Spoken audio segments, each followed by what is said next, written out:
time and talk to your 20-year-old self, would you do anything differently?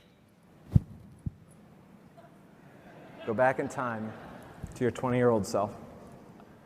I mean, I think if I get it, I think it would make far fewer mistakes. Obviously, if I could go, like, here's a list of all the dumb things you're about to do. Please do not do them. Wouldn't we all? It'd be a very long list, and like, here, let me write it down or something. I mean, hindsight's 20/20, so it's hard to say. I mean, I've made so many foolish mistakes, I have lost count, honestly. I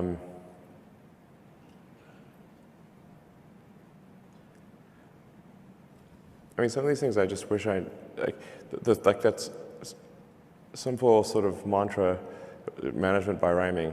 I mean, it worked for Homer, okay? But management by rhyming is that thing I was saying, like, if the schedule is long, the design is wrong. We've overcomplicated the design many times, and I think we should have just gone with a simpler design, with the acid test being, how long will it take for this to fly? And if it's going to take a long time, don't do it. Do something else. If you look at, say, Falcon 9, it's got an aluminum lithium tank, but then the unpressurized structures are carbon fiber composite. And really, one of the worst possible things you could do to a joint is take something with a high coefficient of thermal expansion, high CTE, take it from room temperature to cryo, and then connect it to something that has 0 CTE, basically 0, like carbon fiber. So now you've got a real pain in the ass joint, basically. Right.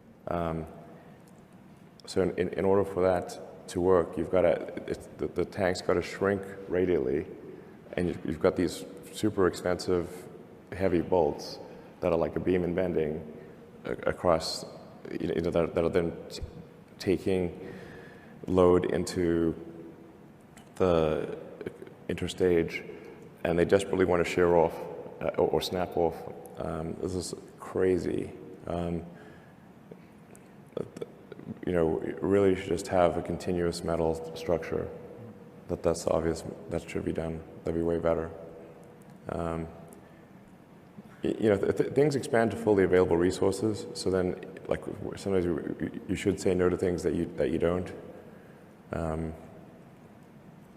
Like the original Falcon 1 team, which did the fairing, tanks, engines, everything pretty much, was maybe a little over 100 people.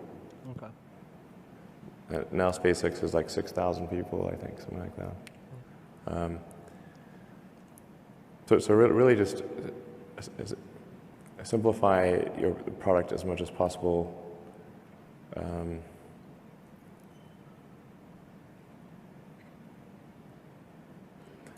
And then, like, if I think of some of the ways in which, how does a smart engineer make dumb mistakes, including,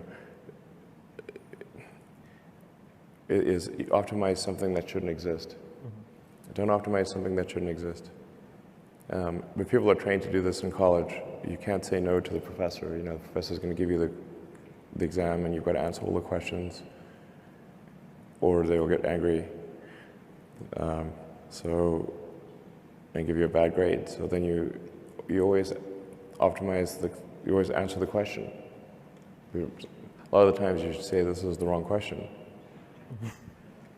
Right. In fact, the question is definitely wrong to some degree, just how wrong.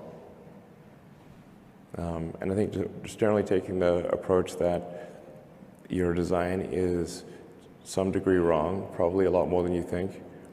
Your goal is to make it less wrong over time.